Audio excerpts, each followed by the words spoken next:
ظفر صاحب جو ہیں ان کے پاس بڑا اچھا وقت تھا کہ وہ ان کو اللہ نے ان پہ بڑا مہربان ہوا، اس کو موقع ملا چیئرمین بنے، لیکن یہ انتخابی داندلیوں کے بعد میرا خیال ہے کہ قیادت کی طرف سے جو اپروچ تھی یا جو ریئیکشن تھا وہ کوئی قابل ستائش نہیں تھا، اور یہاں پہ بیشر غور کو ڈیلیور کرنا چاہیے تھا، جس میں وہ ناکام رہے ہیں۔ مطلب آپ یہ کہہ رہے ہیں کہ وہ ڈیلیور نہیں کر سکتے؟ میرا خیال ہے کہ یہ تبدیلی کے پیچھے یہی مجھے کار فرما نظر آتی ہے کہ 3 مہینے لگ بھگ رہے ہیں چیئرمین، اور یہ ٹیسٹنگ ٹائم تھا ان کے لیے، ان کو ڈیلیور کرنا چاہیے تھا، لیکن بالشکر ہمارے دوست ہیں، وہ اب بھی مطلب یہ ہمارے لیے انتہائی قابل قدر ہے، لیکن علی ظفر کے چیئرمین بنانے کی فیصلے کی میں تائید کرتا ہوں۔ ہر ایک شخص کا امتحان ہے، ہر ایک شخص جو ہے وہ یہ نہ سمجھے کوئی کس منصب پہ بیٹھ گیا تو یہ اس کا ہوا، منصب اس کا ہے جو اس کا حق ادا کرے گا، تو لہٰذا علی ظفر صاحب سے ہماری توقعات ہیں کہ وہ خان کے اعتماد پہ اور پارٹی کے ورکرز کے اعتماد پہ پورا اتریں گے۔ یہ پارٹی خان کی ہے اور یہ پارٹی پاکستان تحریک انصاف کے ورکرز کی ہے۔ ہمارے تمام پالیسیاں، ہمارے تمام اعمال جو ہوں گے وہ ورکر کی ریکمنڈیشن کے تابع ہیں، کیونکہ یہی ورکر ہیں جنہوں نے مار کھائی، جنہوں نے لاٹیاں کھائیں، جنہوں نے جیل کھائی، تو اس وجہ سے میں اس فیصلے کی تائید کرتا ہوں۔ آپ اتنے زیادہ ایکٹیو ہیں تو عمران خان نے یہ نہیں سوچا کہ آپ کو چیئرمین شپ سے نوازا جائے اور آپ شاید پارٹی کے لیے کچھ کریں؟ میں پہلے سے ہی عمران خان کا چیئرمین ہوں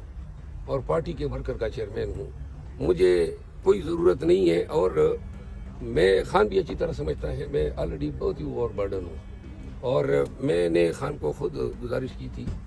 کہ میں ایسے مناسب میں نہ شوق رکھتا ہوں نہ دلچسپی رکھتا ہوں، اور باقی ہمارا کام ہے as a team work party کے چیئرمین کے ساتھ کام کرنا، تو میرے لیے جو بھی خان صاحب جس پہ بھی ہاتھ رکھتا ہے میرے لیے سر کا تاج ہے۔ مرحبا صاحب بتائیے گا کہ مریم نواز نے کہا ہے کہ میں 1 لاکھ گھر جو بناؤں گی، اگر 30 سال ان کو حکومت ملی ہے تو کوئی گھر نہیں بنایا، تو وہ کہہ رہی ہے کہ میں نے 1 لاکھ گھر بنانا ہے، اس پوائنٹ آف ویو کیسے دیکھتے ہیں؟ بس پہلے تو اس نے میرا گھر بگاڑا ہے، گرایا ہے، شروعات میرے گھر سے ہی کر دیں۔ سر باورچی آپ کہاں سے ملے، کوئی مزید تحقیقات میں کچھ پتہ چل سکے؟ جی باورچی جو ہے وہ کل اسلام آباد ہائی کورٹ کے فاضل جج سردار اعجاز اسحاق خان نے حکم کیا کہ اگر باورچی کل تک گھر نہیں آتا ہے تو پھر حکام پیش ہوں گے، تو لہٰذا باورچی آ گیا، 2 جوڑے کپڑے بھی نئے خرید کے دیے ہیں، فروٹ بھی کھلایا ہے، اس نے بتایا کہ میرا بڑا خیال رکھا گیا ہے، تو جہاں پہ بھی رکھا تھا اس کی آنکھیں بند کی گئی تھی، پٹی باندھی گئی تھی، اور واپس بھی جب ڈراپ کیا گیا تو اسی طرح آنکھوں پہ پٹی باندھ اچھا، ایک طرف نامزد وزیر اعلیٰ پنجاب خاتون جو ہیں وہ اجلاس بلا رہی ہیں، تمام جو ہے وہ اپنا منشور پیش کر رہی ہیں، اور دوسری طرف ایک وزیر اعلیٰ جو نامزد ہیں وہ اپنے مقدمے ختم کروانے کی کوشش کر رہے ہیں، ان پہ غداری کی دفعات ہیں، کیا کہیں گے اس پہ؟ یہ غداری، یہ دہشت گردیاں، جتنے الزامات پی ٹی آئی پہ لگے ہیں،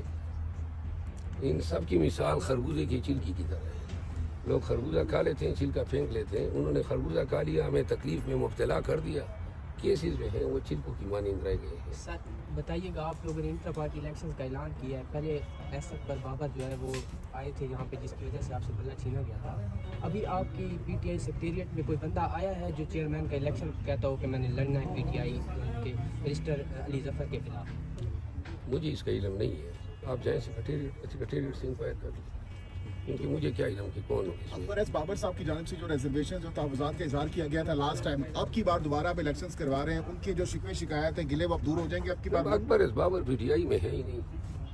اس کے پی ٹی آئی سے کیا تعلق ہے؟ لیکن وہ کہہ رہے اب بھی کہہ رہے کہ میں بانی ممبر ہوں۔ ایک بانی ممبر نہیں ہے، اسٹوج ہے، ایک یہ یوز ہو رہا ہے۔ نہیں، خان صاحب نے علی ظفر صاحب پہ ہاتھ رکھ دیا ہے، تو ہمارے لیڈر جس پہ ہاتھ رکھتے ہیں ہمیں قبول ہے۔ علی ظفر صاحب منجوئے سیاستدان بھی ہیں، اعلیٰ پائی کے وکیل بھی ہیں، میں نے کل ان کو فون کر کے مبارکباد دی، اور خان کے اس فیصلے کے پشت پہ میں ان کی سپورٹ کروں گا۔ البتہ پنجاب میں، بلوچستان میں اور دیگر علاقوں میں کوئی آزاد حیثیت میں لڑنا چاہتا ہے، مقابلہ کرنا چاہتا ہے، اور وہ اپنے آپ کو اس کے اہل سمجھتا ہے، تو میری کوشش یہ ہوگی کہ روایتی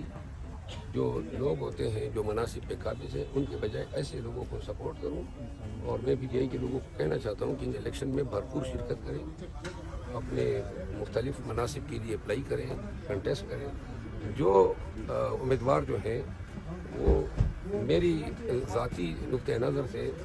میرٹ پہ پورا اترے گا، میں ان کی کمپین کروں گا۔ مربوط صاحب یہ بتائیے گا کہ عمران خان صاحب کیا بہت صاحب سے ناراض ہیں، کوئی ہمارے پاس اطلاعات ہیں جس کی وجہ سے مربوط صاحب کا نام دیا گیا، کیا سمجھتے ہیں؟ میرا خیال نہیں ہے کہ وہ ناراض تھے،